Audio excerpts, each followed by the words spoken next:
We're the Huge Movie Fanatics, and we are here to, well, I'm here to review... I'm here to sit. I'm here to do my review of Red State, which is Kevin Smith's horror movie. Just hit DVDs yesterday, and I saw it on Netflix, and I will be picking up the DVD/Blu-ray.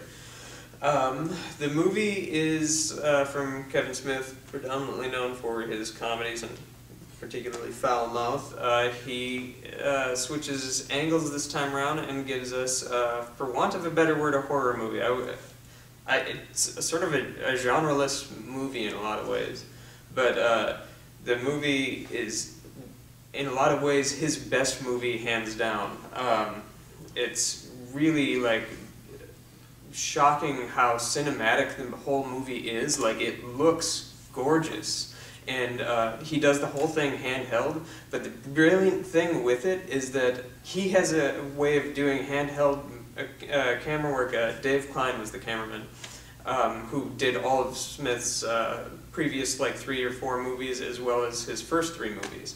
He has a way of shooting the movie handheld so that it's focusing on what's going on in front of the camera, but still kind of disorienting. It's not like the Bourne movies where it's like cut, cut, cut, cut, cut, cut, cut, as like they're throwing punches and stuff like that. You mean cutting? Yeah, there's no. Cut, cut, cut, cut, cut. Yeah, it's not like making it super fine cutting. It's not like the Blair Witch or anything like that where it's handheld and it's like the camera's going all over. Cut, cut, cut, cut, cut. It's focused on the action. You're disoriented because a lot of horrible things are happening all at once, but the camera's able to follow it all, and you're right there with it. I'm a person who's very apt to motion sickness. I didn't get motion sick at all.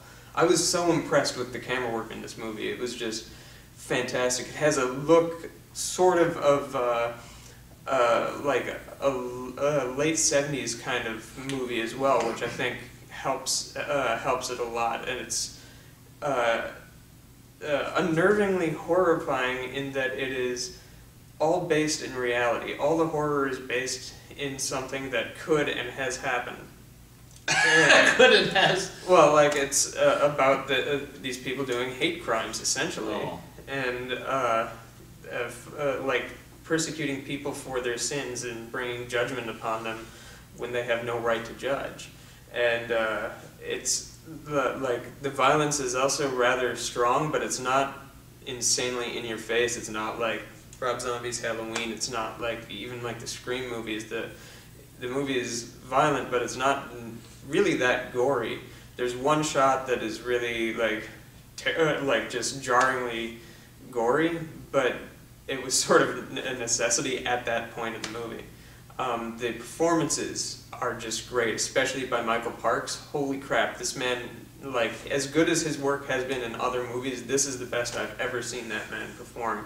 He does like a straight 15-minute monologue, unbroken, where he's just standing there, and he does an unbroken monologue, the camera's following him, and there are very few cuts. Like, he's just standing there professing his wisdom, and it's just like shocking how eerie it is to listen to madness. And so he's one of the... He's the main villain. Killer. Yeah, he's the main villain. And he's just, oh, he was so great. And Melissa Leo, who just won an Oscar last year for The Fighter, I think, she is also great as a crazy woman who's in this religious sect. She's great. The 3 lead males are really good. They're sort of like the typical Kevin Smith characters who are sitting there deconstructing, like, stuff, but they're only there, like, doing, like, the first 5 minutes feels like a Kevin Smith movie. The rest of the like, hour and 25 minutes doesn't at all. It feels like this is Smith showing, like, you know what, I am a filmmaker, here's what I can do. You guys say that I make shitty looking movies? No, I don't. You guys say that I rely too heavily on dialogue? Well, no, I don't. Here's action. Here's horror. Here's... like, the movie doesn't really have too many laughs. It's not funny. It's just terrifying. John Goodman also very good. I'm a huge John Goodman fan. He's just a really great actor. John Goodman, very good. But yeah, like he was great as the cop. There's a lot of great little sort of smaller roles. So I was just insanely impressed with this all the way around. I'd give it. My two complaints are that like there's no real character to latch onto. The film sort of moves on so like sort of at a breakneck speed that there's nobody for you to latch onto because they're not part of the story that much except for the villain and for John Goodman, who is sort of forced to make the wrong decisions throughout the movie. And so it's harder to connect with him. So that's sort of a complaint. And then the other complaint I had was that the ending is a little dissatisfying in that it like all leads up to this and then the last 5 minutes is basically a conversation. And but outside of that, like those are minor complaints. I'd give the movie a very strong 3.5. It is a great movie and perfect time of year to see it. Just it's good. Check it out. All right, that's I haven't seen it. That's why I'm not saying shit. But that's Matt's Red State review. Red State review. See Red State.